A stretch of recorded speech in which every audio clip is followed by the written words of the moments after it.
So in this question, they say that both this item are real number, which means that if you separate 5 over 2 minus I plus ki is equal to something plus something I. If you can separate them to real part and imaginary part, they say the whole thing is real number, which implies that this is 0i. This is 0i. So what we are going to do, we are going to change this format. I can't accept I in the denominator. And then I'm going to separate the real part, the imaginary part. And because of they say it's real number, we can say imaginary part equal to 0. That's why we can find out the value of k. So 5 over 2 minus I first. We handle this term by term. Our strategy is to multiply something to make it become square. So I try to time 2 plus I. It's because if I multiply 2 plus I, this will give a square term only in the denominator. So this is something square minus something square, which is 2 square and I square. So 4 minus I square.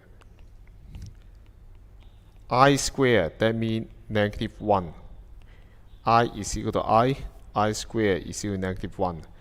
I power 3, that means negative I power 4, give you back, finish one cycle, give you 1 again.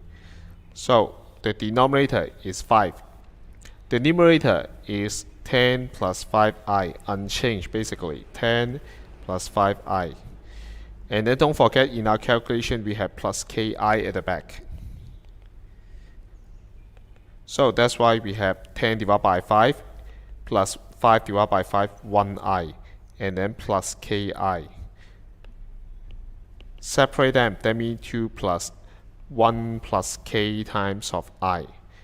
It's because we say that this is real number. That's why the imaginary part, 1 plus k, should equal to 0.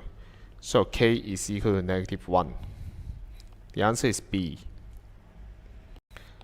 Whenever they tell you that this is a real number or it is a purely imaginary number, they try to imply you one of the coefficient is equal to 0. Then you can, based on this given information, to write down an equation like this.